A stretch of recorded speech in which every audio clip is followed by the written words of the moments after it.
Hello everyone, we had already discussed so many points of library automation in the previous class. So today we are going to read about technologies in library service. I'm going to tell you few things about technologies in library services, and basically my topic is RFID. You all have heard about RFID in your day-to-day life. So here I'm going to tell you few things about RFID, its features and its application.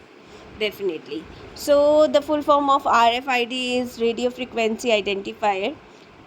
It is extended technology of barcodes, and it combined technology of radio wave and microchip. Because barcode में हमारा बहुत कम space होता है, तो जितनी भी information होती है, फॉर एग्ज़ाम्पल हम किसी कैंडिडेट की इंफॉर्मेशन स्टोर कर रहे हैं, तो हमें उसका नेम, उसका एड्रेस, उसका pin code, everything we need to identify about them, वो सारी के सारी हम इसमें पुट कर देते हैं.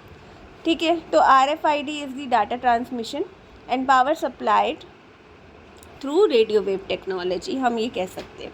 लाइब्रेरी में क्या यूज़ होता है इसका, मैं कुछ पॉइंट्स बताऊंगी यहाँ पे जो आपको ध्यान में रखनी है. First of all, direct contact नहीं होता RFID से, है ना. कॉन्टेक्टलेस IC कार्ड्स होते हैं ये. इनके अंदर एक कॉन्टेक्टलेस IC कार्ड्स इम्प्लीमेंट किए जाते हैं. ठीक है. ना फीचर्स की अगर मैं बात करूँ तो हम इसे रीड और राइट दोनों ही कर सकते हैं बिना किसी डायरेक्ट कॉन्टेक्ट के. ठीक है. Combining an item with its information, we can combine any item with its information in RFID cards. ठीक है. ये बहुत ही ईजी होते हैं, ईजी टू एक्सेस होते हैं. स्पेस ट्रांसमिशन और टेक्नोलॉजी को ये आसानी से यूज़ कर लेते हैं. रीडिंग एंड राइटिंग के लिए बहुत ही ज़्यादा ईजी होते हैं. इसमें इलेक्ट्रोमैग्नेटिक वेव की ट्रांसमिशन होती है और इलेक्ट्रिक वेव की ट्रांसमिशन होती है.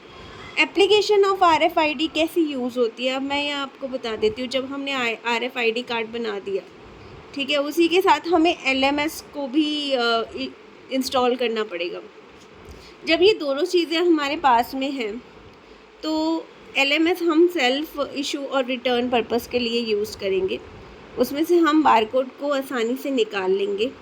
जो टैग्स हैं उन्हें हम बुक और लाइब्रेरी स्टिकर, जैसे हमारे बुक में ऑलरेडी एक्सेशन नंबर के टैग्स हैं, लाइब्रेरी स्टिकर्स हैं. ठीक है. लाइब्रेरी स्टिकर्स और टैग्स हम आसानी से बाहर से देख सकते हैं. तो हम क्या कर सकते हैं कि जब RFID हमारा कंप्लीट हो गया तो सिक्योरिटी चेक के लिए अगर कोई भी बुक रिमूव होती है तो उसका टैग ना रिमूव हो जाए. अगर टैग रिमूव हो जाएगा तो वो बुक स्टील हो सकती है, चोरी हो सकती है. तो उसके लिए हमें बहुत ज़रूरी है RFID, यानी उस किसने ली है वो बुक और किसके नाम पे इशू है वो ध्यान देना बहुत ज़रूरी है. और ये सर्कुलेशन काउंटर पे होता है. यूज़र खुद कर सकता है, वो अपने RFID कार्ड को स्कैन कर सकता है और अपनी बुक इशू कर सकता है.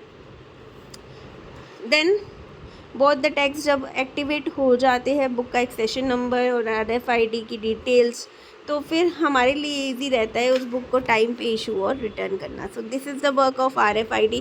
आई hope you like this video. I am going to share another video on biometrics. So be with me and like, share and comment on my channel. Thank you so much for your support. Bye bye.